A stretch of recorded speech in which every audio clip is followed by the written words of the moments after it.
It's great to have back on the program today Will Sommer, who's a politics reporter for the Daily Beast and also co-host of the Fever Dreams podcast about conservative media. He's author of the book Trust the Plan: The Rise of QAnon and the Conspiracy That Unhinged America. Will, great to have you back. David, thanks for having me.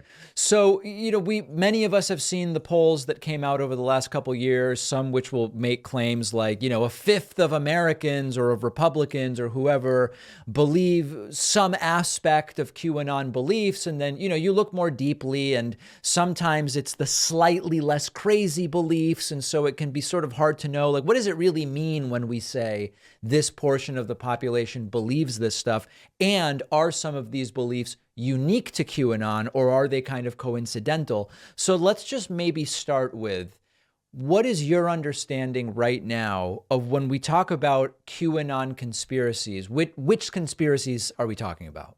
Sure. So, yeah, I think it might be helpful there to sort of lay down the fundamental belief of QAnon, and then, we can go from there. Yeah. So I would say, there's so much crazy stuff involved in this, but I think kind of the core belief is that the world is run by a cabal of pedophile Satanists who torture children in satanic rituals to drink their blood. And that this includes people in banking, in Hollywood, in the Democratic Party. So and the second part of that is that this moment is going to come called the storm, where Donald Trump is going to essentially impose a fascist dictatorship on America. But they think that's a great idea, Right. and execute his enemies. And so I would say that's sort of the core belief of QAnon. So when people are polled on, do you think that world elites are in satanic cults and abusing children, that's typically in the teens to the low 20%. When you ask people, do you believe in QAnon straight up, it's usually, and I like to go with the most conservative estimates here, because as you say, when we make it really broad, if we say, do you think powerful people abuse children sometimes, the answer Yeah. is, that's not an unreasonable thing to believe. So when you ask people, do you believe in QAnon, really kind of flat out, they typically say 3 to 7%. And so, I like to go with that kind of stricter definition. But at the same time, when you say, talk about satanic cults more generally, that's still a lot of people, right? And that's Yeah. a pretty crazy belief. So even on the lower end, we're talking about millions of Americans. A lot of the way you just laid it out, there are lots of similar conspiracy theories by substituting just like one word. Like, for example, the storm sounds surprisingly similar to the Christian rapture that some believe in, but just with like slightly different details. And then the premise of the satanic pedophiles are the cabal sounds very similar to sort of like it's Jews who are the ones in control. How much is this a recycling of other versions of these tropes, and how much of it is unique? Sure. I think it's a blend. I think QAnon plays on these centuries old tropes. For example, in the book, I talk about how so much of QAnon, I mentioned the blood drinking, right? That is a direct play on this idea of the Jewish blood libel, this Yeah. idea dating back to the 13th century that Jewish people were murdering children to get blood to make matzah bread for Passover. And that set off all Everybody these. knows it's just wheat and water. That's the beauty of it. Why would you adulterate it with blood? Well, who would do that? Exactly. And so, but this idea set off all these pogroms and all these murders. And so it resurfaces in QAnon, where, I think it's not accidental that so many of the villains are Jewish people in banking or the Democratic Party or Hollywood. At the same time, I think there are some new elements, such as this idea of this kind of mysterious clue giver Q, Yep. and this way that it repackages so many old conspiracy theories, but in a way that feels fresh to people. And with the concept of the storm, gives them something to look forward to. So it's not just, kind of mulling over all this sad stuff, but it gives them this kind of twisted utopia that they can help bring about. Is there, what is your belief now as to whether there is a person that is Q? Sure. So I think it's never been conclusively proven, but I think the best argument we've seen for who's behind Q, and I should say all the people I'm going to name have denied it, Yeah. but it is laid out pretty effectively in the HBO docuseries Q Into the Storm, laying out that there was sort of a random guy interested in conspiracy theories who started it, and then it was hijacked from him by the people who ran 8chan, this father and son duo, Jim and Ron Watkins. Yeah. And in that series, there's like a quasi confession from Ron Watkins, but no one has ever come out and said, "Yes, I'm Q." But I think, absent any other evidence, that's we can pretty much assume. I think it's fair to say that it's those two. Yeah. Ron Watkins ran for, was it governor of Arizona or was it a member of Congress? I don't remember No, it now. was a much more modest goal. He only thought he could be a member of the House. Member of the House, right. And I mean, one of the creepiest auras surrounding that guy of anyone I can think of. And I don't think that the Q thing came up during the race, did it? Or now I'm not sure. Not in a major way. I mean, really, when he declared in this primary, it was, and he had been living in Japan for a while. This Yeah. was a very kind of bizarre thing. He didn't even live in the district at the time, or he had just moved there. And I think he had this brief, separate career apart from QAnon as like an election fraud expert after Trump lost. Right. So I think he thought, maybe I've been on One American News a couple times. Now I can run for the House. And I talked to all these guys in Arizona, these political operatives, and they said, no way, this guy's going to get slaughtered. And as it turned out, he did. Yeah. When we hear, sometimes we'll like send a correspondent to Trump rallies. We have this guy, Luke Beasley, who's been going and so on, and he'll talk to people. And very often people won't bring up anything about Q or QAnon, but they will say things like, the current president is actually Trump, who's controlling the military, or JFK is alive. And sometimes you can tell they don't know the difference between JFK Senior and Junior. And they're like, oh, well, one of them would be 100. But they're all very confused, and you don't know where they got this stuff. When you hear people say that stuff, is that connected to Q beliefs in some way? Yeah, absolutely. I mean, I think the key thing for people to understand now that we look and we say, oh, I don't hear about QAnon that much. There aren't too many people like out and about with QAnon shirts. At the end of 2020, Q told his followers to stop saying they were part of QAnon. I think the sense was that the brand had been damaged. And so instead, to spread these QAnon-like ideas about the cabal, JFK Jr., all these different things, but just don't say, hey, would you like to learn about QAnon? Because and so even now I have people say, oh, there's no QAnon, there is Q and there are the Anons. I mean, it's these kind of linguistic tricks they use. Yeah. But I think even for people who have never seen Q clues, this kind of stuff, I think these ideas have become mainstreamed mainstreamed in the Republican Party.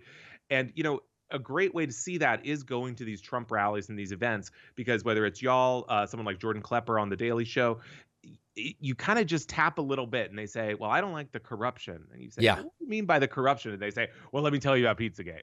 Right. No, we've seen that develop in real time. It's often under 60 seconds. You go from some benign comment to really, really wacky stuff. Marjorie Taylor Greene had this moment around the time that Republicans took over the House, and she made it clear she wants to kind of be on the inside now, and sided with Kevin McCarthy in the speaker battle, where she very kind of generically said, I fell for some stuff on the internet and it's happened to a lot of us. And it was interpreted that was a reference to some of the QAnon type stuff that in 2018 she seemed to be kind of pushing and following. What's your sense of that change that we're seeing in people like Green and Boebert and others with relation to their association with QAnon stuff? Yeah, so in the book I get into it. I mean, I think there's varying degrees of QAnon devotion. On one hand, you have Lauren Boebert, who, as far as we know, simply saw it as sort of a cynical thing to nod at and flirt with and say, well, QAnon, they got some interesting points, but maybe it's not for me. Marjorie Taylor Greene, on the other hand, I would put in like the top 1 or 2% of QAnon commitment. Oh, wow. When you read her old posts, I mean, she knows more about QAnon than I do. I mean, I wrote a book about it, right? I mean, she was like getting into these kind of Talmudic debates about, the origins of different Q drops and saying, well, this is a fake one, this is a real one. I mean, she was deep in it. And so now when she comes out and says, oh, I guess I retweeted the wrong YouTube video or what have you, I mean, that is just not true. When it comes to 2024, and we have Trump as a nominee, and I think that there are some in the media that are overstating the competitiveness of the primary. If you look at the recent polls, something has to really change for Trump to fall out of favor. And that could happen. It could happen. But I do think that it's not quite as competitive as some might like it to be. If we see Trump on the path towards the 2024 nomination, do you expect to see the QAnon resurgence that we saw in previous years, or does it seem like maybe MAGA has to a degree moved beyond it? I think we're going to see. I think there's a good chance that we'll see QAnon come back in a more visible way. I mean, Hmm. it's kind of been bubbling online, and it's gaining on foothold again now that Elon's letting them back on Twitter and all these things. Yeah. But I do think, I mean, Trump he's signaling to QAnon constantly. I mean, there was one study that said a third of his posts on Truth Social have been promoting QAnon. Either because he does it now in a way that he never did during the campaign, where he'll just post memes of himself wearing like edited to have a QAnon button and stuff. I mean, he's really out there with it. And now he's implying that Ron DeSantis is a pedophile. He's posting these pictures of him partying with high school students, saying, Yeah. could this be our beloved Ron? I'll just say, David, I mean, this is with the idea that this is not going to be a competitive primary. I'm with you. I mean, something could change, but you got to watch Ron DeSantis talk. And you think, I mean, this guy's going to go up against Trump? I don't think so. That's interesting. Let's talk about that a little bit. You cover these issues as well. I understand you haven't announced and you've got 30-40% in some polls. That's pretty remarkable stuff. I mean, there's nobody's going to deny that. The question is, by announcing, do you take any of Trump's support? Or is it going to be a consolidation of the existing non-Trump electorate? And I think it's sort of the latter. And when I think about the complete lack of charisma that DeSantis has, and he's sort of expressed a desire to go high and not stoop to Trump's level, which is fine in some general, vague sense. But practically speaking, I don't think it's going to work the numbers in his favor if that's the way the primary goes. I think Trump will just crush him. Yeah, I mean, you see these, and these are all anecdotal things, but there was recently that clip on Fox News, which we know is trying to favor DeSantis, Yeah. where Brian Kilmeade is in a diner saying, Yes. primary's coming up, any DeSantis here? And everyone goes, Trump, Trump, Trump, and so it's just, I think, he's going to have to campaign at some point. I think he's kind of awkward enough that they're going to try to keep him from doing much retail campaigning, but there's going to be some video where he just looks weird. And then Trump's just going to say, look at Meatball Ron.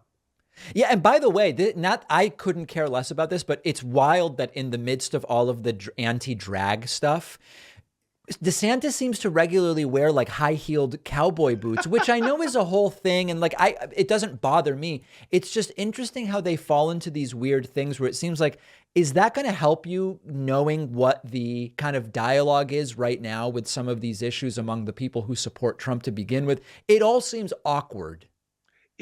It does seem awkward. I mean, there's also that picture of, Biden's hugging people and DeSantis is kind of stumping by. Yeah. I mean, it is. I think basically what's going on is I think the conservative intellectuals and media are smart enough to realize that I think DeSantis would be a more effective and potentially more vicious Trump. Right. I mean, if we just see the policies he's doing are very Orban-esque. Oh, yeah. He has all these conservative intellectuals, and I use that term lightly, like Chris Rufo. Right. He's making university trustees and stuff to really like kind of crack the whip on these liberal institutions. Whereas Trump, if he's president, he'll be stewing over Graydon Carter again, getting in his own way. So I think they want to do it, but it seems there's no evidence. I think the grassroots wants to move on. No, I think that's absolutely the case. The book is Trust the Plan: The Rise of QAnon and the Conspiracy That Unhinged America. We've been speaking with the book's author, Will Sommer, who's also a politics reporter for the Daily Beast and co-hosts the Fever Dreams podcast. Will, always great speaking to you. Really appreciate it. David, thanks for having me.